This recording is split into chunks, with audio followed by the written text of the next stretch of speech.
ओम नमः चंडिकाय नमः। दुर्गा सप्तशती भाषा देवी कवचम। मार्कंडेय ऋषि बोले, हे पितामह, आप हमें कोई ऐसा परम गुप्त साधन बताइए जिसके द्वारा मनुष्यों के सभी प्रकार से रक्षा हो और जो अभी तक आपने किसी को बताया भी न हो। ब्रह्मा जी बोले, हे विप्रवर, इस प्रकार का साधन तो पवित्र एवं परम गुप्त देवी जी का कवच ही है। इसी से प्राणी मात्र का कल्याण एवं सबकी रक्षा होती है। उसे सुनिए। देवी जी की 9 मूर्तियों के नाम है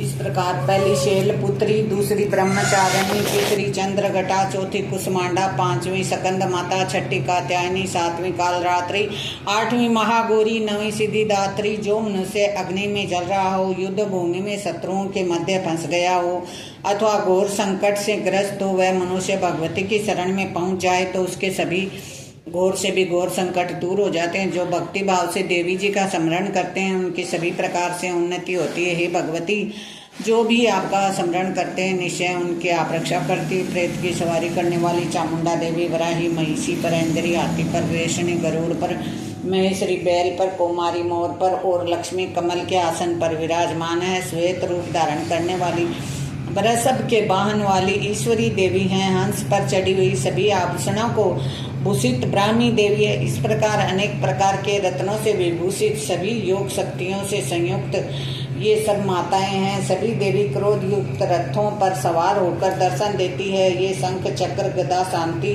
मुसल, खिटक, तुमर, परशुपाश, कुंत, त्रिशूल, उत्तम आयुध, सारंग, धनुष इत्यादि अस्त्र शस्त्र दैत्यों के शरीर का नाश करने के लिए, भक्तों को अभय देने के लिए एवं देवी देवताओं के हित के लिए धारण करती है। हे देवी, आपके दर्शन कठिन है। शत्रुओं के भय को बढ़ाने वाली देवी जी, मेरी रक्षा कीजिए। पूर्व दिशा में मेरी रक्षा इंद्री देवी करे। अग्निकोण में अग्नि, दक्षिण में वराही, नित्य कोण में खड्ग धारणी, पश्चिम में वारुणी, वायु कोण में मृगवाहिनी, उत्तर में कुमारी, ईशान कोण में शूल धारणी, ऊपर ब्रह्मा जी, नीचे वैष्णो देवी रक्षा करे। इस प्रकार संवाहिनी चामुंडा देवी देशों दिशाओं में रक्षा करे। जया मेरे आगे की, विजया मेरे पीछे की, बाईं और अजिता दाईं और अपराजिता रक्षा करे। उद्योतनी मेरी शिखा की, उमा मेरे मस्तक पर विराज कर भवों की, यशवनी भवों के मध्य त्रिनेत्रा नासिकाओं की, यमघटा देवी नेत्रों की, मध्य में शंखनी कानों की, द्वारवासनी कपोलों की, कालिका कानों के मूल देश की सांकरी देवी रक्षा करे। नासिका की सुगंधा, ऊपर के होठ की चर्चिका, नीचे के होठ की अमृत कला तथा जीवा की सरस्वती देवी रक्षा करे। दांतों की कुमारी, कंठ की चंडिका, गले की चित्रघटा, तालु प्रदेश की महामाया रक्षा करे। चिबुक की कामाक्षी, वाणी की सर्वमंगला, गिरवा भद्रकाली, श्रेष्ठ अस्थियों की धनुर्धरी रक्षा करे। कंठ की बाहरी भाग की नील गिरवा, कंठ नलिका की नलकुबरी, दोनों कंधों की खंडनी, मेरी भुजाओं की व्रज धारणी रक्षा करे। दोनों हाथों की दंडनी, अंगुलियों की अंबिका, नाखून की सुलेश्वरी कुलेश्वरी रक्षा करे। स्तनों की महादेवी, मन की शोक विनाशनी, हृदय की ललिता देवी, उदर की शूल धारणी रक्षा करे। नाभि की कामनी, गुप्त इंद्रिय की गुहेश्वरी, लिंग की पूतकामिनी, गुदा की महेशवाहिनी रक्षा करे। कोटि की भगवती, घुटनों की विंध्यवासिनी, जागाओं की महाबली देवी रक्षा करे। गुल्फों की नरसिंह, पांव के भुजाओं की तेजसी, अंगुलियों की श्री देवी रक्षा करे। तलुओं की पर्वतवासिनी रक्षा करे। नाखूनों की दृष्टा, कलाली, केसों की उद्केशनी, रोम छिद्रों की कुमारी, त्वचा की भागेश्वरी रक्षा करे। रक्त बंजा, वसा, मांस, अस्थियों एवं मैदे की पार्वती, अंतड़ियों की कालरात्रि, पित्त की मुक्तेश्वरी रक्षा करे। पद्म कोश की पद्मावती, कप की चूड़ामणि, नाखूनों के तेज की ज्वालामुखी, सभी संधियों की अभेद्या देवी रक्षा करे। हे ब्राह्मणी, आप मेरे वीर्य की रक्षा करे। छाया की छत्रेश्वरी, मन बुद्धि के अहंकार की धर्म धारणी रक्षा करे। प्राणों की कल्याण शोभिना, शब्द और स्पर्श, रूप, रस, गंध, इन 5 इंद्रियों को योगिनी, तत्सत्व रज तम की नारायणी सर्वदा रक्षा करे। आयु की वराही, धर्म की वैष्णवी, यश और कीर्ति की लक्ष्मी तथा धन विद्या की चक्रणी रक्षा करे। इंद्राणी मेरे गोत्र की, चंडिका मेरे पशुओं की, महालक्ष्मी मेरे पुत्रों की, भैरवी भार्या रक्षा करे। मेरे पथ की, सुपत्था मार्ग की चमकरी, राज के दरबार में महालक्ष्मी सभी दिशाओं में स्थिर होकर विजया मेरी रक्षा करे। और जो भी स्थान कवच में नहीं आए और जो आरक्षित है उन स्थानों की पाप नाशनी जयंती देवी रक्षा करे।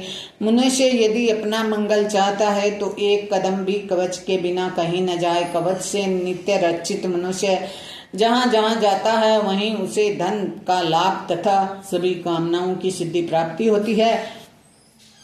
पृथ्वी पर उस पुरुष को ऐश्वर्य अतुल संपत्ति प्राप्त होती है। मनुष्य निर्भय हो जाता है। युद्ध भूमि में कोई भी उसे नहीं जीत सकता। त्रिलोकी भर में पूजा जाता है।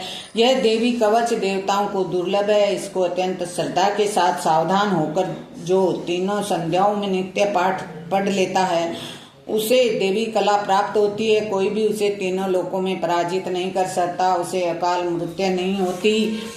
वह 100 वर्ष से भी अधिक आयु पाता है। यह कवच उसका तेज यश कीर्ति बढ़ा देता है। चंडी पाठ करने वाला पहले कवच पाठ कर ले तब तक पर्वत वन काननों के साथ यह पृथ्वी टिकी रहती है। तब तक ऐसे पुरुषों की संतति होने पर महामाया की कृपा से देव दुर्लभ परम स्थान की प्राप्ति होती है। सुंदर रूप को पाकर वह सदा शिव का के साथ आनंद पाता है। इति देवी का कवच भाषा समाप्तम। जय दुर्गे मैया।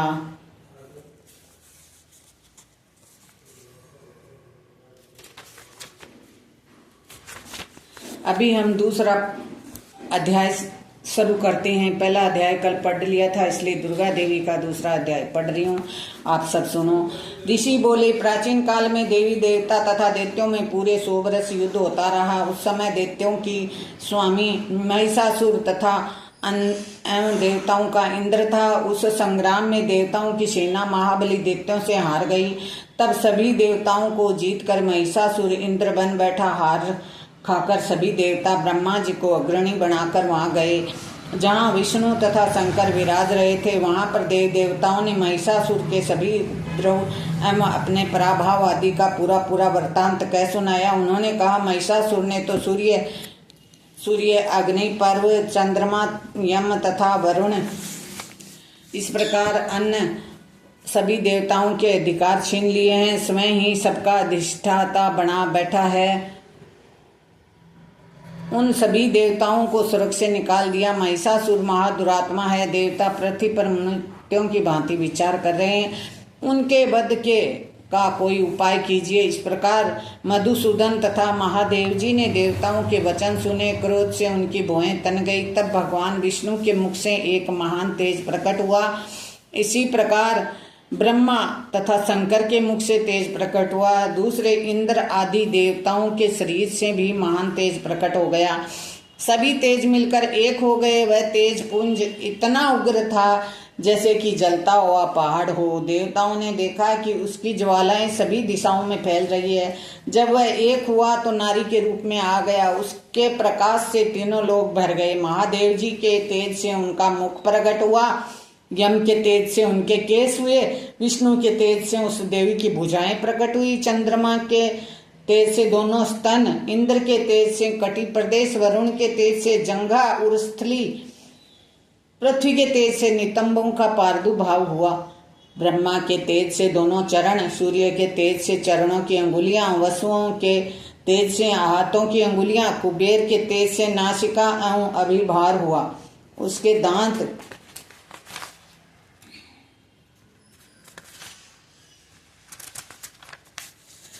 प्रजापति के तेज से प्रकट हुए। अग्नि के तेज से 3 नेत्र हुए।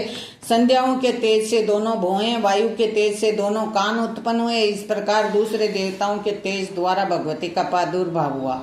तब समस्त देवताओं के तेज पुंज से प्रकट हुई। देवी जी को यह देखकर महिषासुर से पीड़े सभी देवता प्रसन्न हुए।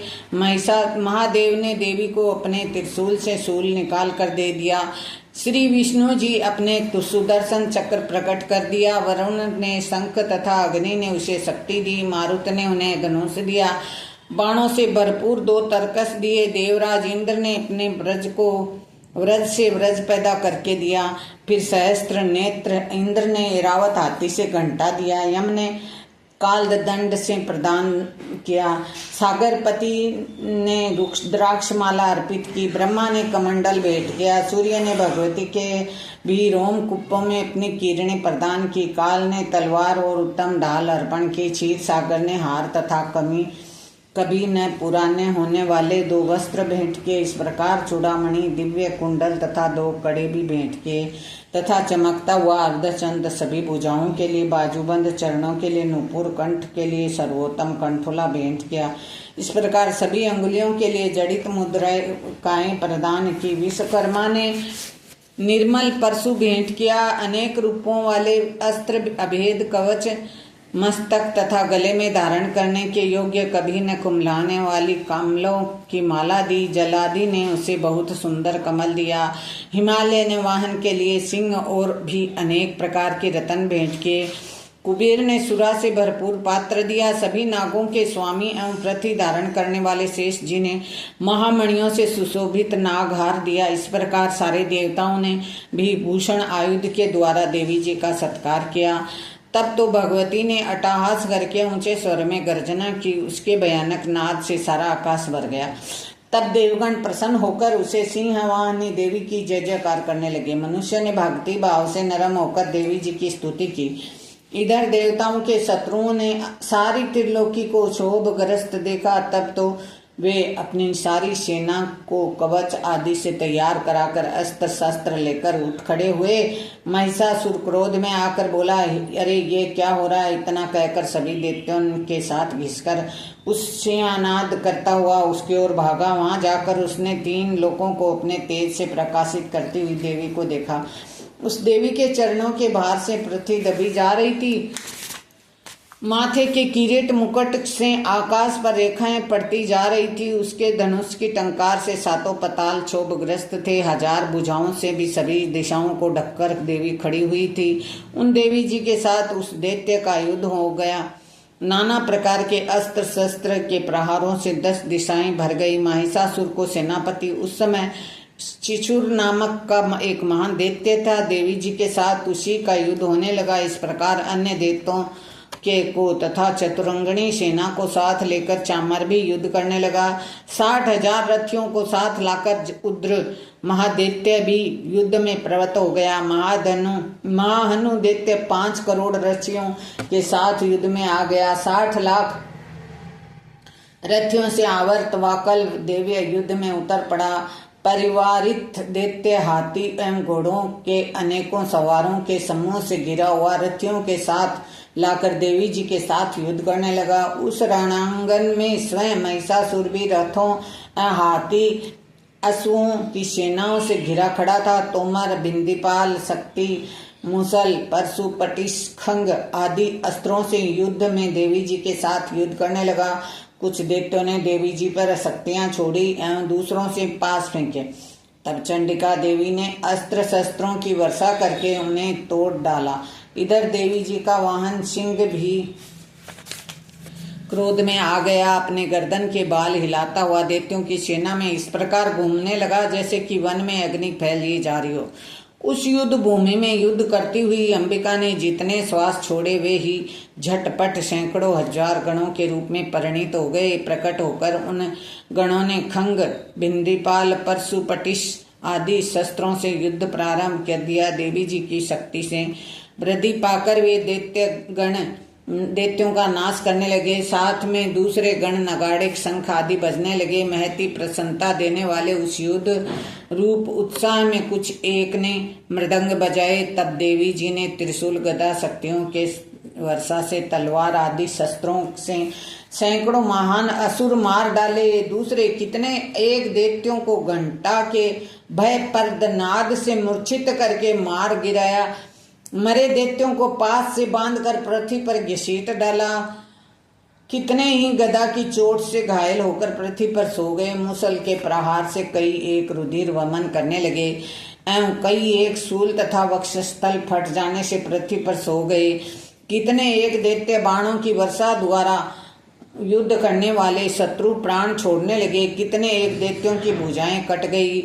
दूसरों के ग्रीवाएं छिन्न भिन्न हो गई, कई दैत्यों के सिर कट गए, कुछ मध्य से विदीर्ण हो गए, कुछ दैत्यों की जांघाएं कट गई,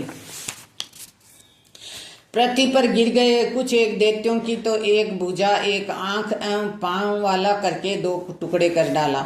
मार मार कर गिराए हुए रथी, हाथी, घोड़े एवं असुरों की तलाश के द्वारा जहां महायुद्ध हो रहा था वहां की पृथ्वी इस प्रकार भर गई कि वहां का आना जाना कठिन हो गया।